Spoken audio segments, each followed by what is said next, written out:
अस्सलामुअलैकुम नाज़रीन कराम, नई वीडियो में आपको खुश आमदीद कहते हैं। मंसूबा साज सख्त परेशान है। एक जानिब पेशावर हाई कोर्ट ने लंका ढा दी है और पाकिस्तान तहरीक इंसाफ को बल्ले के निशान पर इलेक्शन लड़ने की इजाज़त दे दी है। पेशावर हाई कोर्ट ने इलेक्शन कमीशन और बंद कमरों में प्लानिंग करने वालों की न सिर्फ बैंड बजाई है बल्कि एक जुर्रतमंदाना फैसला देकर अदालती साख भी बहाल कर दी है। बल्ले का निशान पीटीआई को वापस मिल गया है। यकीनन इस वक्त मरियम और उनके पापा नवाज शरीफ के पेट में मरोड़ उठ रहे होंगे कि यह कैसे हो गया। इसी तरह क्या अब इलेक्शन कमीशन इस फैसले को सुप्रीम कोर्ट में चैलेंज करेगा, इस पर भी बात करेंगे। दूसरी जानिब इमरान खान की नैब के दोनों केसेस में जमानतें मुस्तरद करवा दी गई हैं, बल्कि उल्टा केस को पर लगा दिए गए हैं। अब रोजाना नहीं तो हर दूसरे दिन समाअत हुआ करेगी। अब ये जमानत की दरखास्तें हाई कोर्ट में जाएंगी और हाई कोर्ट को इन पर फैसला देना पड़ेगा। आप देखते हैं कि इलेक्शन से पहले इन दोनों केसेस में हाई कोर्ट जमानत देती है या नहीं देती, और क्या ये फैसला जल्द से जल्द हो सकता है या नहीं हो सकता। इसी तरह इलेक्शन ट्रिब्यूनल ने लाहौर के बाद मियां वाली से भी इमरान खान को इलेक्शन लड़ने के लिए नाअहल करार दे दिया है, जबकि जस्टिस मज़ाहिर अली अकबर नकवी ने भी सुप्रीम कोर्ट से इस्तीफा दे दिया है। इसी तरह आज तकरीबन 3 माह बाद मुराद सईद मंजर आम पर आए हैं, तो काफ़ी ज़्यादा मौज़ूआत हैं। जल्दी इन तमाम मौज़ूआत को मैं अपने वीलॉग में कवर करने की कोशिश करूँगा। सबसे पहले पेशावर हाई कोर्ट के फैसले पर बात कर लेते हैं। पेशावर हाई कोर्ट के जस्टिस एजाज अनवर और जस्टिस सैयद अरशद अली ने पीटीआई के इंट्रा पार्टी इलेक्शन के खिलाफ दायर दरखास्तों पर समाअत की है और इस पर फैसला जो महफूज है वो सुनाते हुए पीटीआई का बल्ले का निशान बहाल कर दिया है।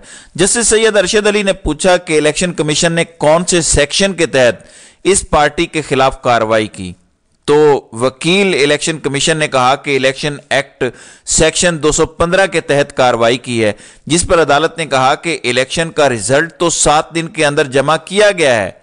वकील दरखास्त गुजार का कहना था कि इलेक्शन कमीशन ने देखना था कि सेक्शन 208 के तहत इंट्रा पार्टी इंतखाबात हुए। सब ने कहा कि जो इमरान खान कहेंगे वही होगा। तो जस्टिस एजाज अनवर ने रिमार्क्स दिए, यहां तो सब जमातें एक ही खानदान के लोग चलाते आ रहे हैं, शायद ये वाहिद जमात है जो वर्कर्स को आगे आने दे रही है। तो पीटीआई के वकील बैरिस्टर अली जफर ने शिकायत कुनिंदा के वकला के एतराजात पर जवाब देते हुए कहा कि फरीकैन के वकला ने अदालती दायरा इख्तियार पर सवालात उठाए। दायरा इख्तियार पर उसूल क्या है वो मैं बताना चाहता हूं। आर्टिकल 199 हाई कोर्ट को समाअत का इख्तियार देता है। बैरिस्टर अली जफर ने कहा कि हमारे इंट्रा पार्टी इलेक्शन पेशावर में हुए जो हाई कोर्ट के दायरा इख्तियार में आते हैं। अब इलेक्शन हो रहे हैं तो पूरे मुल्क के लिए हैं। हमारी पार्टी के सेक्रेटरी जनरल भी इसी सूबे से हैं। जस्टिस एजाज अनवर ने सवाल किया कि आपकी पार्टी के सेक्रेटरी जनरल कौन हैं, तो बैरिस्टर अली जफर ने बताया कि उमर अयूब जनरल सेक्रेटरी हैं जिनका ताल्लुक इस सूबे से है। तो पेशावर हाई कोर्ट के 2 रुकनी बेंच ने दरखास्त गुजारों, इलेक्शन कमीशन और पीटीआई वकला के दलाइल सुनने के बाद महफूज फैसला सुनाते हुए पाकिस्तान तहरीक इंसाफ का इंतखाबी निशान बल्ला बहाल कर दिया है। अदालत ने इलेक्शन कमीशन का फैसला मुअत्तल करते हुए इलेक्शन कमीशन को पीटीआई को इंतखाबी निशान का सर्टिफिकेट भी जारी करने का हुक्म देते हुए कहा कि पीटीआई एक सियासी जमात है और इंतखाबी निशान की हकदार है। पेशावर हाई कोर्ट में इस वक्त पीटीआई के बल्ला बहाल होने के बाद जश्न जारी है, जबकि पेशावर में बहुत बड़ी तादाद में वर्कर्स के निकलने की इतलाआत हैं। दूसरी वीडियो में इंशाल्लाह उस पर बात करेंगे। इसी तरह मुराद सईद तकरीबन 3 माह बाद मंजर आम पर आए हैं। अक्टूबर में मुराद सईद ने आखिरी ट्वीट किया था। उसके बाद इस खदशे का इजहार किया जा रहा था कि शायद मुराद सईद को पकड़ लिया गया है, मुराद सईद को शायद गायब कर दिया गया है। क्योंकि मुराद सईद छुपे हुए हैं तो इन खदशात का इजहार किया जा रहा था कि पहले ही एक बंदा छुपा हुआ है और अगर वो उनके हाथ लग गया और उन्होंने गायब कर दिया तो वो मार देंगे, गायब कर देंगे, किसी गुमनाम कब्र में डाल देंगे, पता नहीं चलेगा किसी को। ये खदशात थे लोगों को। आज लोग बहुत खुश हैं कि मुराद सईद का अपने अकाउंट से एक ट्वीट आया है। ट्वीट अरशद शरीफ के प्रोग्राम पावर प्ले के हिस्से भी दिखाता है और वो मेरे ख्वाब से डरते हैं ये गाना भी चलाता है। मुराद सईद का ना तो स्टांस बदला है ना सोच बदली है और बज़ाहिर ऐसा लगता है कि वो जहां पर भी हैं महफूज हैं, اور اللہ ताला उन्हें महफूज रखे, क्योंकि अब पाकिस्तान का मुस्तकबिल पाकिस्तान की नौजवान आबादी है जो मुल्क का 66% है, और वो मुराद सईद जैसे लोगों को बरसरे इक़्तिदार देखना चाहती है। और ये बात बंद कमरों में बैठे 60-60 साल के बुढ़ों को समझ नहीं आ रही कि नौजवान शरीफों और जरदारियों से तंग आ चुके हैं। वो मुराद सईद जैसे नौजवान को चाहते हैं कि वो ऊपर आएँ, मुल्क की क़यादत करें और मुल्क को एक मॉडर्न इस्लामी फलाही रियासत बनाएं। नाज़रीन इकराम, जिस तरह उमर डार बरामद हो गए हैं, अब कुछ लोग ये कह रहे हैं कि पीटीआई के बाकी रुपोश लीडर्स को भी सामने आना चाहिए, अदालत में सरेंडर करना चाहिए। इवेंचुअली आपको अदालत में पेश करना पड़ जाएगा तो फिर आपका खौफ दूर हो जाएगा। जब आप एक बार अदालत में पेश हो जाएंगे, आपकी जमानतें हो जाएंगी, तो वो जो खौफ का एक एलिमेंट जहन में है वो ख़त्म हो जाएगा और आप फिर खुल के सियासत कर सकेंगे। मेरी राय इससे अब तक मुख्तलिफ है। टारगेटेड ऑपरेशंस किए गए हैं और किए जा रहे हैं। जैसे फॉर एग्जांपल मुराद सईद हैं, उनको तो नहीं छोड़ा जाएगा। सुप्रीम कोर्ट से भी आर्डर आ गया तो उनको नहीं छोड़ा जाएगा। लिहाजा मेरे ख्याल में अभी एहतियात करनी चाहिए। तहरीक इंसाफ के किसी लीडर को कोई कैंपेन करने की ज़रूरत नहीं है।